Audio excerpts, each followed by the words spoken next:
Так, ну що, дивимося. Значить, скільки це? 3 плюс 2, 5 рядів зробив. Вже щось вирисовується. Два ряда, в принципі, одинакові. Просто такий тунельчик тут оставляю. Кладка, ну обична кладка. Раз так, перекриття, щоб було. Щекатурю я зразу глиною, тому що думаю, так треба закрити його. Поки кирпич мокрий, я, кстати, кирпич мочу. Просто беру цей сухий кирпич, відро води, все, пішов процес. Так, набирається води, потім ліплю, так щоб вже конкретно зліпився. Так, такий тунель виходить. Тут, як казав, такий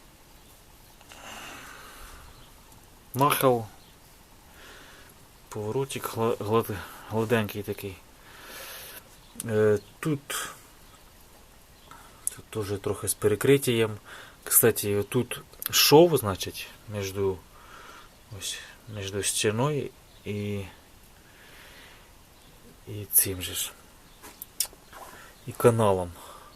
Шов, да? То той шов я перекрив, ну там глини я запихав, це понятно. Но зверху я його перекрив кирпичиною. Отак, перекрив. Тобто шов отут, посередині кирпичини. Є таке діло. Ну, тут так вийшло, кирпичинка попалася ж в зацеп. Ішов і так осталося, нічого страшного.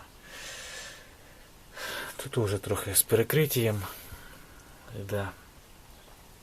Все нормально. Так, ну, виходить ще таким кирпичом я ліплю. Крющим.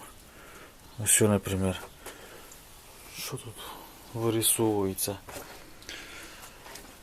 Ще ряд руба буде кирпича. І потім уже перекриття. Отак. Перекриття. Все. Погнали далі. Кстати, ну, раствор. Не знаю, показував чи не показував. Ну, обичний глина. Сама краща, ту, що я знаю в своїх краях. Глина полова. Обична полова. Пшенична. І вода. Ну, звісно, я. Так, ну все тоді. Погнали далі.